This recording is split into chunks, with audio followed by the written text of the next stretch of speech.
ناظرین،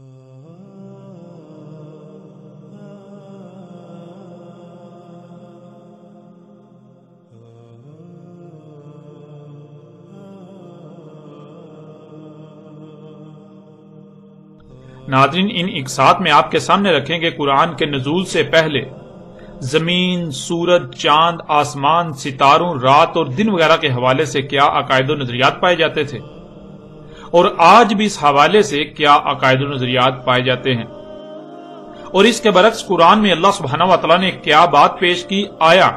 اللہ سبحانہ و تعالیٰ نے قرآن کے ذریعے ان عقائد و نظریات کی تائید و تصدیق کی، یا پھر ان کا رد کرتے ہوئے اصل حقیقت ہر پہلو سے واضح کی؟ لیکن اس کے باوجود آج تک وہی عقائد و نظریات عام ہیں جو قرآن کے نزول سے پہلے تھے۔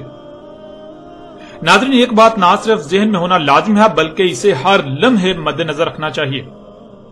قرآن کی دعوت جو کہ بار بار غور و فکر کرنے کا حکم دیتا ہے، بندروں کی طرح نقل کرنے،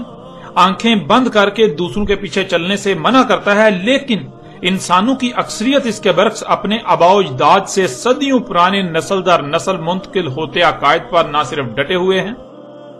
بلکہ انہی عقائد و نظریات کو قرآن پر چسپاں کرتے ہیں۔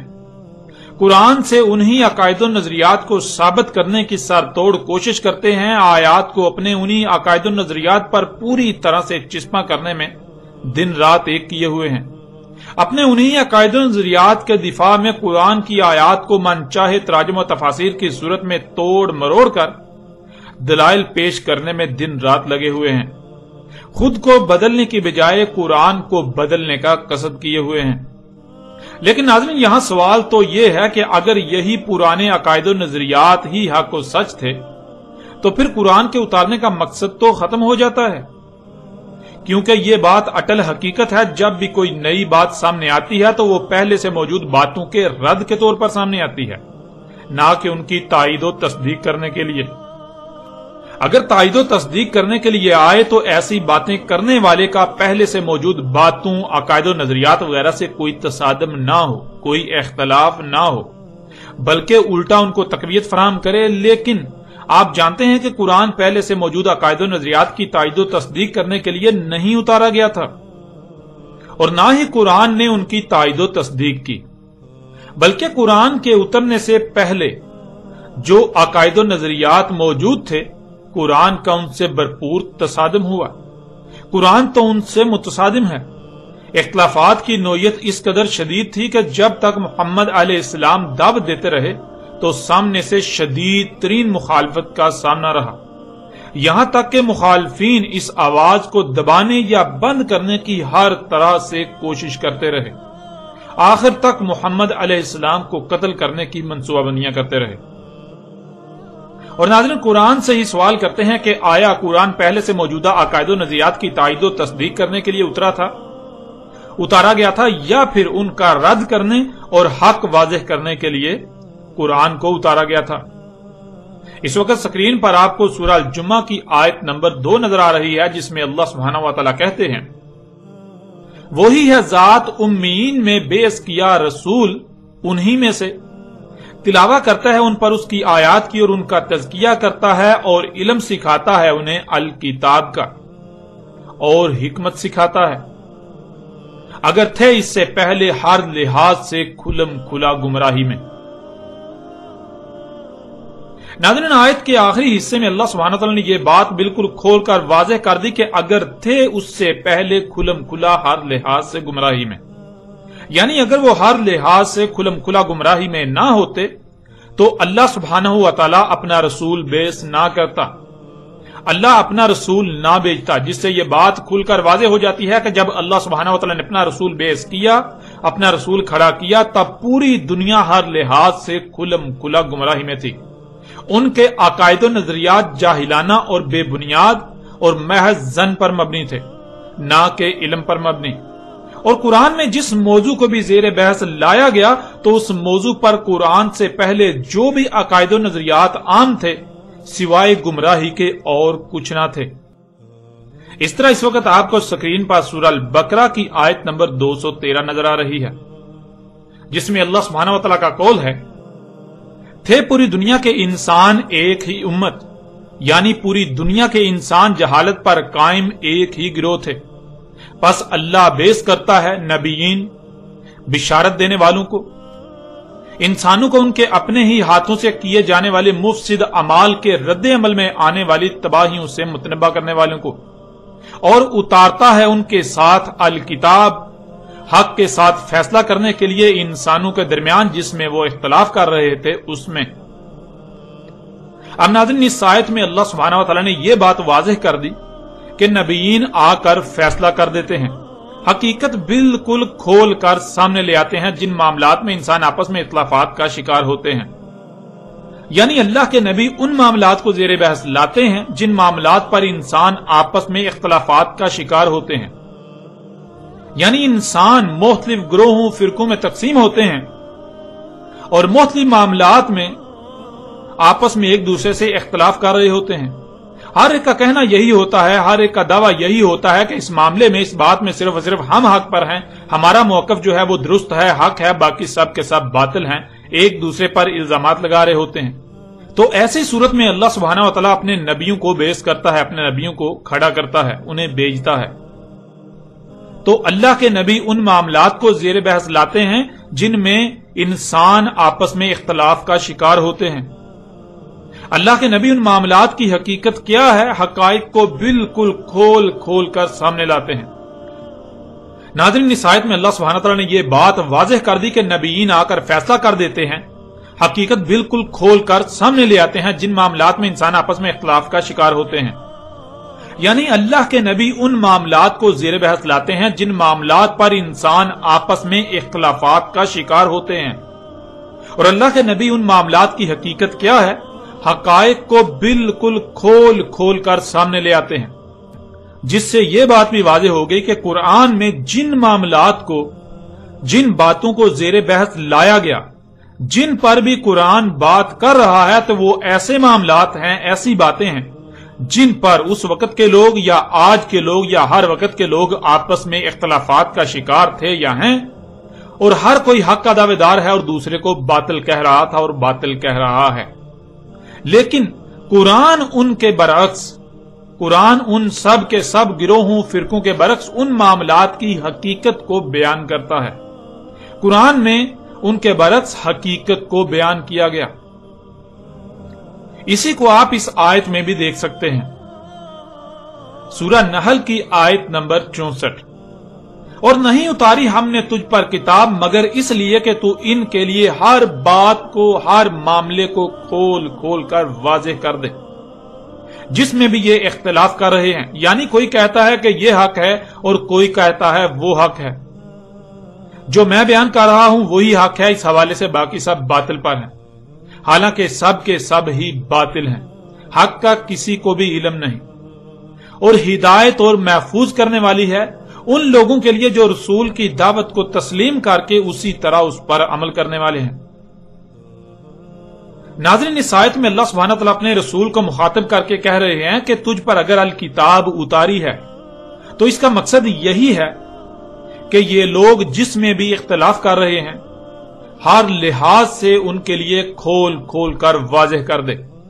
حق ہر پہلو سے ان کے سامنے لے آ، جس سے یہ بات بالکل کھل کر واضح ہو گئی کہ رسول جس معاملے پر بھی لب کشائی کرتا ہے، جو بھی قرآن میں بیان کیا گیا، وہ دنیا والوں کے پہلے سے عہد شدہ عقائد و نظریات کی تائید و تصدیق کے لیے نہیں، بلکہ ان کے عقائد و نظریات کے رد میں ہے، اور ان کے باطل عقائد و نظریات کے برعکس قرآن میں حق بیان کیا گیا۔ اس طرح آپ سورہ نمل کی ان آیات میں بھی دیکھیں۔ سورہ نمل آیت نمبر 75 میں اللہ سبحانہ وتعالیٰ کہتے ہیں، اور نہیں غائب سے، یعنی جو انسانوں کو نظر نہیں آ رہا، جو ان سے چھپا ہوا ہے آسمانوں میں اور زمین میں، مگر ہر لحاظ سے کھلم کھلی، ہر پہلو سے واضح نظر آنے والی کتاب میں۔ پھر اس طرح اگلی آیت سورہ نمل کی آیت نمبر 76، اس میں اللہ سبحانہ وتعالیٰ کا کہنا ہے کہ اس میں کچھ شک نہیں، یہ قرآن بیان کرتا ہے بنی اسرائیل پر بہت زیادہ وہ جس میں یہ اختلاف کر رہے ہیں۔ ناظرین، سورہ نمل کی آیت نمبر 75 میں آسمانوں اور زمین کو موضوع بحث بناتے ہوئے آسمانوں اور زمین کے حوالے سے بنی اسرائیل کے اکثر بڑی تعداد میں نظریات کا قرآن رد کر رہا ہے، اور اللہ سبحانہ و تعالیٰ کا کہنا ہے کہ اس قرآن میں، یہ قرآن جو اس وقت آپ کے سامنے ہے، جو محمد علیہ السلام پر اترا، اس میں جو بیان کیا گیا ہے وہ بیان کیا گیا جس میں بنی اسرائیل اختلاف کا شکار تھے یا اختلاف کر رہے تھے. اور یہ بات واضح رہے، یہ بات کرنے سے پہلے خصوصی طور پر آسمانوں اور زمین کو موضوع بحث بنایا گیا. یعنی زمینوں آسمانوں میں جو کچھ بھی انسانوں سے پوشیدہ ہے، اس حوالے سے بنی اسرائیل کے جو عقائد و نظریات تھے وہ باطل تھے اور باطل ہیں. اس قرآن میں زمینوں آسمانوں کے حوالے سے جو بات بھی کی گئی وہ بنی اسرائیل کے عقائد و نظریات کے رد میں کی گئی اور ان کے عقائد و نظریات کے برعکس حق بیان کیا گیا، جسے یہ اپنی آنکھوں سے نہ دیکھ پانے کی وجہ سے اختلافات کا شکار تھے، اختلاف کر رہے تھے. یہ سمجھتے تھے کہ جو یہ اپنی آنکھوں سے دیکھ رہے ہیں وہی حق ہے. ناظرین، قرآن میں مزید بھی ایسی کئی آیات ہیں جن میں یہی بات بیان کی گئی، جن پر بات کرنے سے موضوع لمبا ہو جائے گا، اس لیے صرف انہی چند آیات پر اکتفا کرتے ہوئے آگے بڑھتے ہیں. ان آیات کی روشنی میں آپ پر یہ بات بالکل کھل کر واضح ہو چکی، آپ یہ بات بالکل واضح طور پر جان چکے کہ جب بھی کوئی رسول آتا ہے تو وہ صرف دو طرح کی باتوں کو زیر بحث لاتا ہے. ایک وہ جس حوالے سے انسان ہر لحاظ سے کھلم کھلا گمراہی میں ہوتے ہیں، جسے وہ حق سمجھ کر اس پر عمل کر رہے ہوتے ہیں، حالانکہ وہ حق نہیں بلکہ 100% جہالت پر مبنی باطل ہوتا ہے. اور دوسری ہر اس بات کو رسول زیر بحث لاتے ہیں جس کے بارے میں یا جس کے حوالے سے انسان اختلاف کا شکار ہوتے ہیں. انسان فرقوں میں تقسیم ہوتے ہیں اور ہر فرقہ اس موضوع پر اپنے نقطہ نظر، اپنے عقید و نظریے کو حق کہتا ہے اور دوسروں کو غلط اور باطل کہہ رہا ہوتا ہے، حالانکہ حقیقت یہ ہوتی ہے کہ سب کے سب باطل پر ہوتے ہیں. اس کے علاوہ تیسری کوئی ایسی بات نہیں ہے جسے رسول زیر بحث لاتے ہوں، یعنی کہ پہلے سے موجود عقائد و نظریات کی تائید و تحقیق میں وہ کوئی بات نہیں کرتے، کیونکہ اللہ سبحانہ تعالیٰ نے یہ بات بالکل واضح کر دی، یہ کھول کر واضح کر دیا کہ جب بھی رسول بھیجا جاتا ہے تو اس وقت انسان ہر لحاظ سے کھلم کھلا 100% ہی گمراہی میں ہوتے ہیں، حق کا کسی کو علم ہی نہیں ہوتا. اس لیے اب اگر قرآن میں کسی بھی موضوع کو زیر بحث لایا گیا، کسی بھی موضوع پر بات کی گئی ہے، تو اس کی دو ہی صورتیں ہیں. پہلی صورت یہ کہ انسان اس حوالے سے ہر لحاظ سے، ہر پہلو سے کھلم کھلا گمراہی میں ہے، یوں قرآن ان پر حق واضح کر رہا ہے. اور دوسری صورت یہ ہے کہ انسان اس میں اختلاف کا شکار ہے، یوں قرآن ان پر حق واضح کر رہا ہے. اب ناظرین، یہ بات جان لیں کہ قرآن کے نزول سے قبل زمین و آسمانوں کے حوالے سے نہ صرف بنی اسرائیل یعنی یہود و نصارہ، بلکہ ملت ابراہیم کے دعوے دار، اسماعیل علیہ السلام کی امت ہونے کے دعوے دار مشرکین مکہ و عرب، سب کا متفقہ طور پر یہ عقیدہ تھا کہ زمین روٹی کی طرح چپٹی اور ساکت ہے. اس کے وسط میں خشکی ہے جس پر انسان آباد ہیں، خشکی کے اطراف میں سمندر اور سمندر کے اطراف میں زمین کے کناروں پر پہاڑوں کی باڑ ہے جو کہ آسمانوں کے لیے ستون کا کام کرتی ہے. آسمان گنبد یعنی الٹے پیالے کی مانند پہاڑوں کے ان ستونوں پر ٹکا ہوا ہے، یعنی آسمان کے کنارے زمین کے کناروں پر پہاڑوں کے اوپر ٹکے ہوئے ہیں. سورج اور چاند سمیت تمام کے تمام ستارے اور سیارے زمین کے گرد گھوم رہے ہیں. عین سر پر آسمانوں میں اللہ کا عرش یعنی تخت ہے جس پر بیٹھا اللہ نظام چلا رہا ہے. سورج کا ایک مخصوص مقام طلوع ہے، جب طلوع ہوتا ہے تو ایک ہی وقت میں پوری دنیا کے انسانوں پر طلوع ہوتا ہے. پوری دنیا کے انسان اسے طلوع ہوتا دیکھ رہے ہوتے ہیں، اور اسی طرح ایک ہی مخصوص مقام غروب ہے. ایک ہی وقت میں پوری دنیا کے لوگوں پر غروب ہو جاتا ہے. رات بھر سورج چھپا رہتا ہے، وہ رات کو اللہ کے عرش کے عین نیچے جا کر سجدہ کرتا ہے، پھر صبح مشرق سے اسی طرح طلوع ہوتا ہے. سورج مشرق سے مغرب کی طرف سفر کرتا ہے. اس کے علاوہ ان کا یہ بھی عقیدہ تھا کہ چاند بھی سورج کی طرح روشن ہے، یعنی چاند سیارہ نہیں بلکہ ستارہ ہے، روشنی چاند کی اپنی ہے. ناظرین، یہ نظریہ، یہ عقیدہ اس وقت نہ صرف بنی اسرائیل جو کہ یہود و نصارہ تھے ان کا تھا، بلکہ مشرکین عرب کا بھی یہی عقیدہ تھا. سب کے سب میں یہ نظریہ مذہبی عقیدے کی حیثیت رکھتا تھا، اور اس عقیدے کے خلاف وہ ایک لفظ بھی سننے کو تیار نہ تھے. اس عقیدے کے خلاف ایک لفظ بھی وہ اپنے مذہب کے خلاف اعلان جنگ تصور کرتے، بالکل ایسے ہی جیسے آج اگر کوئی نئی بات سامنے آئے جو پہلے سے موجود عقائد و نظریات کے خلاف ہو تو اسے اسلام کے خلاف سازش و نظریاتی جنگ قرار دیا جاتا ہے۔ ناظرین، اس عقیدے کے خلاف اس لیے ایک لفظ بھی وہ سننے کو تیار نہ تھے، کیونکہ اگر اس عقیدے کا رد ہو جاتا تو پھر خود بخود ان کے اس عقیدے کا بھی رد ہو جاتا کہ اللہ آسمانوں کے اوپر عرش نامی ایک تخت پر بیٹھا سارا نظام چلا رہا ہے۔ یہ وہ وجہ تھی کہ وہ لوگ اس عقیدے کے خلاف ایک لفظ بھی سننے کو تیار نہ تھے، اور اس عقیدے کے خلاف کوئی لفظ اپنے دین و مذہب کے خلاف اعلان جنگ تصور کرتے تھے۔ اگر ان کے سامنے کوئی یہ اقرار کرتا یا یہ بات کرتا، یہ کہتا کہ اللہ آسمانوں میں عرش کے اوپر نہیں ہے، یعنی آسمانوں میں کوئی تخت پڑا ہوا ہے اور اس کے اوپر اللہ بیٹھا ہوا ہے، ایسی حقیقت نہیں ہے، تو وہ لوگ اسے قتل کر دیتے۔ اور ناظرین، آپ یہ بات جان کر حیران ہوں گے کہ آج بھی مذہبی طبقے کی اکثریت اسی عقیدے کی حامل ہے، یہی عقیدہ رکھتی ہے، یعنی وہی عقیدہ رکھتی ہے جو اس وقت بنی اسرائیل، یہود و نصارہ اور مشرکین عرب کا تھا۔ بریلوی فرقے کے بانی و امام احمد رضا خان بریلی نے تو اس عقیدے کے دفاع میں قرآن کی درجنوں آیات کو بھرپور طریقے سے توڑ مروڑ کر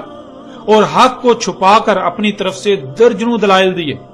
اس عقیدے کو قرآن کا عقیدہ قرار دیا، اس عقیدے کو محمد علیہ السلام کا عقیدہ قرار دیا۔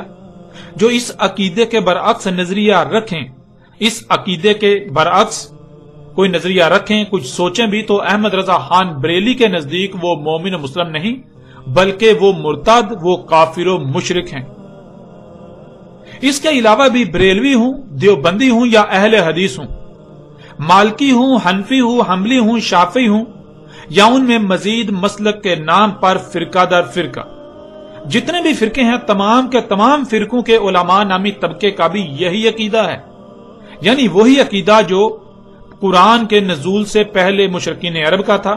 جو قرآن کے نزول سے پہلے بنی اسرائیل، یہود و نصارہ کا تھا۔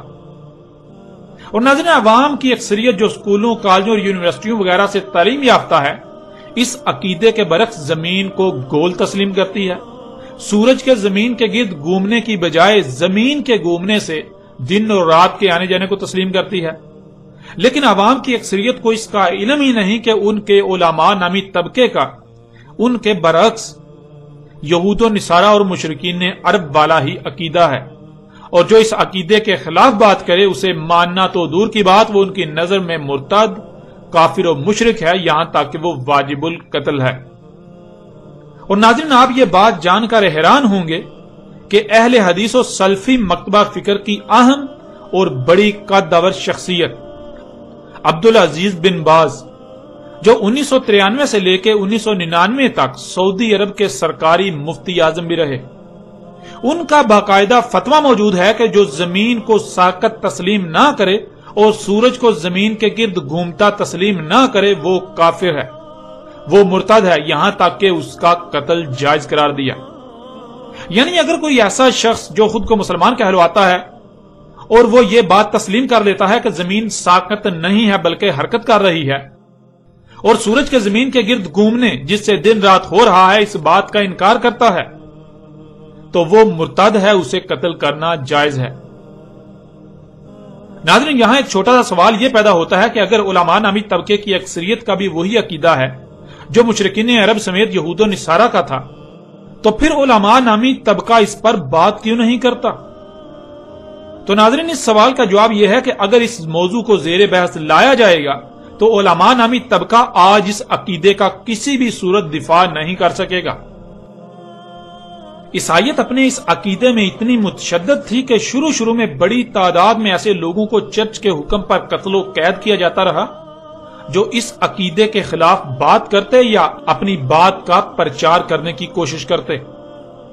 دنیا عیسائیت میں اسی وجہ سے یہ عقیدہ موضوع بحث بنا اور سائنس نے عیسائیت کے اس عقیدے کے پرخچے اڑا دیے، جس سے دنیا عیسائیت کا عیسائیت سے بھروسہ اٹھ گیا۔ آج اہل مشرق یورپ و مغرب کو عیسائی سمجھتے ہیں اور کہتے ہیں، لیکن مغربی دنیا کو اس بات کا علم ہی نہیں کہ عیسائیت کس چڑیا کا نام ہے۔ سائنس نے عیسائیت کی جڑ ہی کاٹ کر رکھ دی، اور یہی وجہ ہے جس وجہ سے خود کو مسلمان کہلوانے والے اس کو موضوع بحث نہیں بناتے، اس کو زیر بحث لا کر حق پہچاننے کی بجائے اس موضوع پر بالکل بات نہیں کی جاتی، کیونکہ انہیں خوف ہے، انہیں یہ ڈر ہے کہ آج پوری دنیا اپنی آنکھوں سے حق کو دیکھ رہی ہے، اگر اسے موضوع بحث بنایا جائے گا، زیر بحث لایا جائے گا تو یہ اپنے صدیوں سے نسل در نسل منتقل ہونے والے عقیدے کا دفاع نہیں کر سکیں گے۔ یوں اس کا نقصان یہ ہوگا کہ جو آج تک سورج کے مغرب سے طلوع ہونے کا مطلب یہ کہ سورج الٹا گھومنا شروع کر دے گا، اس عقیدے کی بھی بنیاد ختم ہو جائے گی، لوگ اس پر بھی سوالات اٹھانا شروع کر دیں گے، جس کا جواب علماء آدمی طبقے کے پاس نہیں، لہٰذا انہوں نے اسی میں عافیت سمجھی کہ اس موضوع کو زیر بحث لانے کے بجائے اسے دبا دیا جائے، اسے زیر بحث لایا ہی نہ جائے اور نہ ہی ان کے باقی جھوٹ فاش ہوں، یوں اکثریت اندھوں کی طرح ان کے پیچھے چلتی رہے۔ اب ناظرین یہ بات جان لیں کہ اگر تو یہ عقیدہ و نظریہ سچا تھا تو قرآن کو اس حوالے سے بالکل خاموش رہنا چاہیے تھا، اور خاموش رہنا چاہیے، کیونکہ جس موضوع پر بھی قرآن بات کرے تو اس کا مطلب ہے کہ اگر پہلے اس موضوع کے حوالے سے کوئی نظریات و عقائد یا رائے پائی جاتی ہے تو وہ بالکل بے بنیاد، باطل اور غلط ہے۔ اس کے برعکس قرآن حق بیان کر رہا ہے۔ اس لیے اگر تو قرآن سورج، چاند، زمین، طلوع غروب، دن اور رات وغیرہ کے حوالے سے خاموش ہے تو اس کا مطلب یہود و نصارہ ہوں یا مشرکین عرب یا پھر اس عقیدے کے حامل خود کو مسلمان کہلوانے والے، سب کے سب اپنے اس عقیدے میں سچے تھے اور سچے ہیں۔ لیکن اگر قرآن ان موضوعات پر بات کرتا ہے تو اس کا مطلب کہ ان کے عقائد بے بنیاد اور باطل ہیں، اور قرآن ان کے باطل عقائد کی نفی کرتے ہوئے حق سامنے لا رہا ہے۔ جیسے ہی ہم آگے بڑھیں گے تو آپ پر واضح ہو جائے گا کہ قرآن میں اللہ سبحانہ وتعالی نے اس عقیدے کا نہ صرف ہر پہلو سے رد کیا بلکہ اس کے برعکس حق بیان کیا، اور پھر حق سامنے آ جانے کے باوجود بھی جو حق کو تسلیم کرنے کے بجائے حق سے اختلاف ہی کرتے ہیں تو اس پر بھی قرآن نے کھول کھول کر بات کی۔ اس وقت سکرین پر آپ کو سورہ بقرہ کی آیت نمبر 213 کا اگلا حصہ نظر آ رہا ہے، جس میں اللہ سبحانہ وتعالی کا کہنا ہے، اور جو اختلاف کیا اس میں، یعنی جو حق ہر لحاظ سے کھول کھول کر بالکل واضح کر دیا گیا، واضح کر دیے جانے کے باوجود اسے تسلیم کر لینے کے بجائے اس میں اختلاف ہی کیا، مگر ان لوگوں نے جو انسانوں کو بشارت دینے اور متنبہ کرنے کی ذمہ داری اٹھائے ہوئے ہیں، یعنی وہ لوگ جنہیں علماء کے نام پر انبیاء کا وارث کہا جاتا ہے، اس کے بعد اختلاف کر رہے ہیں کہ ان کے پاس حق ہر لحاظ سے کھل کھل کر آ چکا، حق ہر پہلو سے واضح ہو چکا، حق ہر لحاظ سے کھل کر ہر پہلو سے واضح ہو جانے کے بعد ایک دوسرے سے ضد، حسد اور بغض کی وجہ سے اختلاف کیا۔ پھر دیکھیں ان پر حق ہر لحاظ سے کھل جانے کے باوجود نہ ماننے پر اللہ سبحانہ وتعالی نے کیا کہا۔ سورہ فصلت کی آیت 53 میں اللہ سبحانہ وتعالی کا کہنا ہے، ان قریب ہم انہیں دکھائیں گے ہماری آیات آفاق میں، یعنی ان مقامات میں جو آج ان کے لیے ناقابل رسائی مقامات ہیں، جہاں آج ان کی پہنچ ممکن نہیں، اور ان کی اپنی ذات میں، یہاں تک کہ خود ہی ان کے لیے بالکل کھل کر ہر لحاظ سے ہر پہلو سے واضح ہو جائے گا۔ اس میں کچھ شک نہیں وہ حق ہے، اس میں کچھ شک نہیں وہ سچا ہے۔ قرآن کے نزول کے وقت اللہ سبحانہ تعالیٰ نے کہا تھا کہ تم حق ہر لحاظ سے کھل جانے کے باوجود بھی حق سے اختلاف ہی کر رہے ہو، ان باتوں کو نہیں مان رہے، لیکن جان لو ان قریب ایک وقت آئے گا جب تمہاری رسائی ان مقامات تک ہوگی جہاں آج تمہاری رسائی نہیں ہے، جو مقامات آج تمہارے لیے ناقابل رسائی ہیں۔ جب وہ وقت آئے گا تو تمہیں ان موجودہ ناقابل رسائی مقامات میں اور خود تمہاری اپنی ہی ذات میں آیات دکھائی جائیں گی، تب تم مانو گے، تب تم خود ہی کہو گے کہ وہ حق ہے، وہ سچا ہے۔ یعنی آج جو تم نہیں مان رہے، لیکن جب تم یہ سب اپنی آنکھوں سے دیکھ لو گے تب تم خود اسی کو حق کہو گے جو آج ہم کہہ رہے ہیں۔ جو زمینوں آسمانوں اور جو کچھ بھی ان میں ہے، ان کے حوالے سے قرآن میں بیان کر دیا گیا۔